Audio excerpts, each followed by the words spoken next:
देखिए बेटा, image formation in spherical mirror. Image formation को जानने से पहले हमें क्या जानना होगा, उसके 3 स्पेशल रे के क्वालिटीज़, और वो स्पेशल रे अगर उस पॉइंट से जाती है तो उसके अंदर क्या क्वालिटीज़ आती है। चलिए, सबसे पहला, अगर इमेज आपका क्या हो, parallel to the principal axis हो, तब क्या होगा। जैसे मान लीजिए ये आपकी लाइट है, ठीक, ये आपका मिरर है। इस मिरर का नाम है, आपको पता ही है, कॉनकेव मिरर। ये इसका प्रिंसिपल एक्सिस है। ये इसका क्या है, प्रिंसिपल एक्सिस। मान लीजिए इसका सेंटर ऑफ कर्वेचर सी है, जहाँ पे इसने इस मिरर को छुआ, इसका पोल पी है, और सेंटर ऑफ कर्वेचर और पोल के ठीक बीच की पॉइंट को हम लोग क्या बोलते हैं बेटा, फोकस बोलते हैं। क्या बोलते हैं, फोकस बोलते हैं। अब ये light parallel to the principal axis incident हुई। अब ये light parallel to the principal axis क्या हुई, इंसिडेंट हुई। ये लाइट इंसिडेंट होने के बाद, ये लाइट इंसिडेंट होने के बाद जो रिफ्लेक्ट करेगा, वो रिफ्लेक्शन के बाद फोकस के पॉइंट से ही होकर जाएगा और कहीं से होकर नहीं जाएगा। फिर से मैं बता रहा हूँ, अगर कोई light parallel to the principal axis हो तो वो लाइट क्या करेगी, पैरेलल आएगी, आने के बाद वो जब भी इससे रिफ्लेक्ट होगी वो हमेशा फोकस पॉइंट से होकर जाएगी। पैरेलल होना चाहिए, दूरी कितना भी हो। जैसे मान लीजिए एक और लाइट को मैंने यहाँ पे भेजा, भेजने के बाद उसको मैंने फिर से रिफ्लेक्शन किया, तो वो अभी भी कहीं से नहीं जाएगा और वो सिर्फ और सिर्फ कहाँ जाएगा, फोकस पॉइंट से जाएगा। तो अगर आपको इमेज फॉर्मेशन सीखना है तो आपको ये रूल्स याद करने होंगे। तो क्या हुआ, when light goes parallel to the principal axis after reflection it passes through focus point. Second rule क्या है, सेकेंड रूल पर आते हैं। ये जो आप सेकेंड रूल की हम बात करते हैं, ठीक है, तो चलिए फर्स्ट रूल को हम लोग, ये कॉनकेव, ये कौन सा मिरर था बेटा, कॉनकेव था। अब हम कॉन्वेक्स पर आते हैं। कॉन्वेक्स का अगर हम बात करें तो कॉन्वेक्स में जो पेंटिंग होती है वो किधर की तरफ होती है, अंदर की ओर होती है। किधर की ओर होती है, अंदर की ओर होती है। तो जो उसका सेंटर होगा, आउटसाइड होगा कि इनसाइड होगा, इसका सेंटर बेटा इनसाइड होगा। मतलब प्रिंसिपल एक्सिस उसकी ऐसे बनेगी, अंदर की तरफ सारी होगी। आप उसको बाहर खींच सकते हैं, ऐसा नहीं कि आप उसको अंदर नहीं ले सकते। आप भी इस प्रिंसिपल एक्सिस को चाहे जितना भी लंबा लग दीजिए, उससे कोई फ़र्क पड़ने वाला नहीं है। अब यहाँ देखिए, ये क्या है बेटा, सी है। सेंटर ऑफ कर्वेचर इस कॉन्वेक्स मिरर में क्या होगा, अंदर की तरफ होगा। और पोल आपको पता है, प्रिंसिपल एक्सिस जहाँ पे भी टच करता है वो पोल कहलाता है। अब क्या होगा, ध्यान दीजिए, ये सेंटर ऑफ कर्वेचर है, ये आपका पोल है। इसके ठीक बीच में जो पॉइंट होता है वो क्या होता है, फोकस, जैसा कि हमने आपको बताया था। अब चलिए, एक इंसिडेंट लाइट को हम लोग parallel to the principal axis incident करते हैं। एक लाइट हम लोग, एक लाइट रे को parallel to the principal axis incident करते हैं। अब एक बात बताइए, ये शीशे के पीछे का हिस्सा है, ये मिरर के पीछे का हिस्सा है। आप ऐसा है कि आपका ये इस पर आप चेहरा देख रहे हो, तो क्या पीछे आपका लाइट जाएगा, कभी नहीं जाएगा। अगर वो लाइट शीशे को क्रॉस करके चली गई तब तो वो ट्रांसपेरेंट मीडियम हो गई, तो ये कभी भी इसको क्रॉस नहीं करेगा। तो इसका मतलब ये बेंड होकर बाहर की तरफ आएगा। कैसे बेंड होगा, वो ऐसे बेंड होगा जैसे ऐसा लगेगा कि वो फोकस से आ रही है। तो अगर इस लाइट को हम फोकस की तरफ मोड़ दें, इस लाइट को हम लोग फोकस की तरफ मोड़ देंगे, और ये लाइट देखिए, इसी लाइट को हम लोग आगे रिफ्लेक्शन के लिए बढ़ा देंगे। समझ में आ रहा है बात, फिर से समझिए कि जो कॉन्वेक्स था उसमें एकदम सामने सामने दिख रहा था, और ये जो कॉनकेव है इसमें क्या है, पैरेलल लाइट आएगी, और ये कभी फोकस से एक्चुअल में नहीं जाएगी, इमेजिनरी होगा कि जो लाइट आपका रिफ्लेक्ट किया अगर हम उसको पीछे की ओर बढ़ा दे तो वो जब भी जाएगा, किससे जाएगा, फोकस जाएगा। तो तुरंत इसका जो है आप इमेज बना लीजिए ताकि आपको कोई प्रॉब्लम ना हो। तो आप वीडियो को पॉज कर लीजिए, और पॉज इसीलिए मैं हट गया हूँ वीडियो के फ्रेम से, ताकि आप वीडियो को पॉज करके आप इसे बड़े आसानी से इसे नोट कर सकें। चलिए आते हैं सेकंड लॉ पर, सेकंड पर आते हैं। अब सेकंड क्या है, समझने का प्रयास कीजिएगा। जैसे आपने parallel to the principal axis कहता है, अब इंसिडेंट जो लाइट हो, तो जो लाइट होगी वो इंसिडेंट लाइन थ्रू फोकस, अगर इंसिडेंट लाइट फोकस से होकर जाए तो क्या होगा, सेम वही बात। अब ये आपका कौन सा मिरर है बेटा, ये आपका मिरर है कॉनकेव, सेम वही बात फिर से, पोल, सेंटर ऑफ कर्वेचर, उसके ठीक बीच में फोकस। अब हमने इस लाइट को इंसिडेंट कराया फोकस से, अब एक लाइट जो है इंसिडेंट कर रही है फोकस से।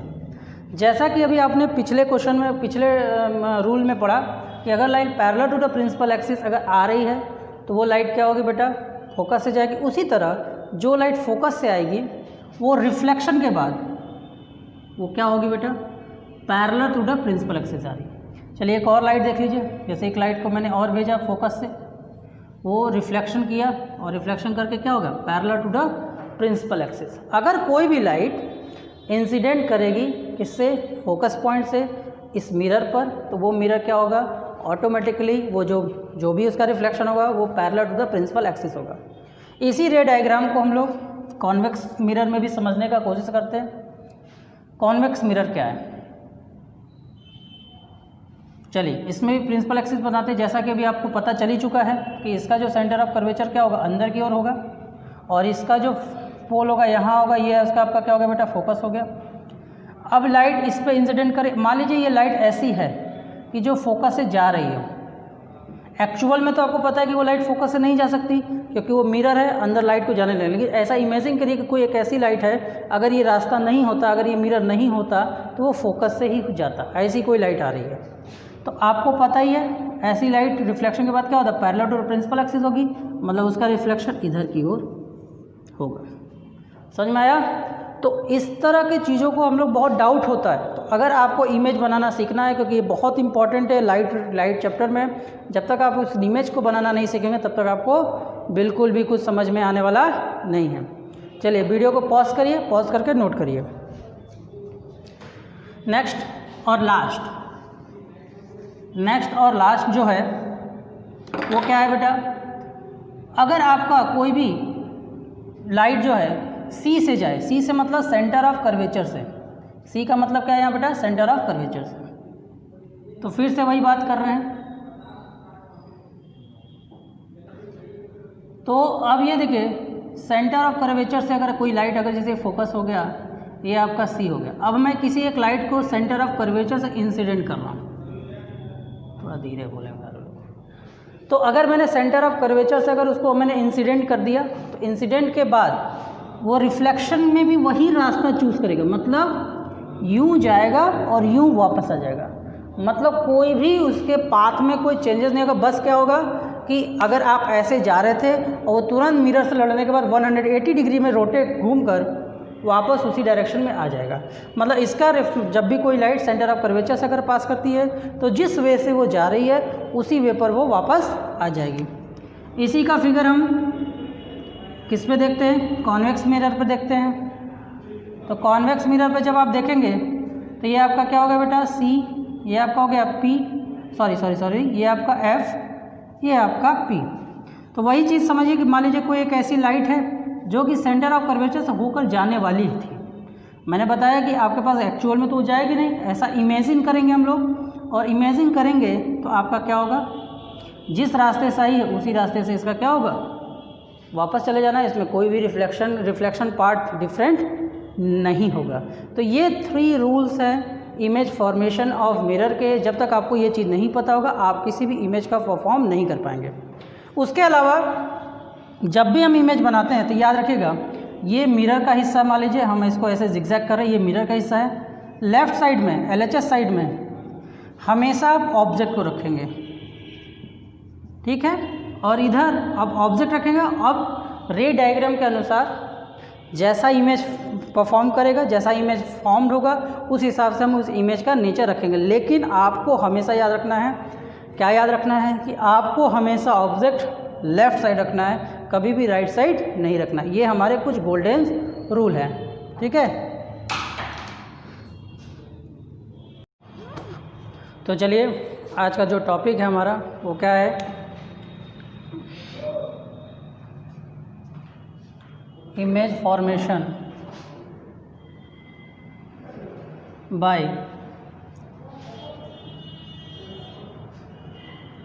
spherical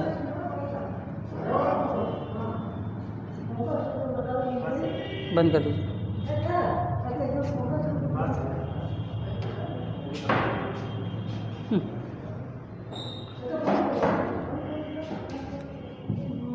उसको बंद कर दीजिए, फिर से शुरू करेंगे। हाँ हाँ हाँ, एक मिनट। चलिए आते हैं।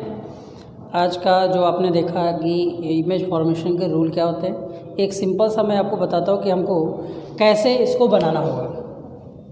आपको क्या करना है, सिंपल तो देखिए, पहले आप क्या करेंगे, एक सीधी सी एक लाइन ऐसे ड्रॉ कर। अभी आपको इसी वीडियो के साथ हमने अटैच कर बनाया हुआ है, उसको कॉपी पे देखेंगे। एक सीधी स्केल से ऐसे एक लाइन खींचेंगे। सबसे पहला काम आपका ये है।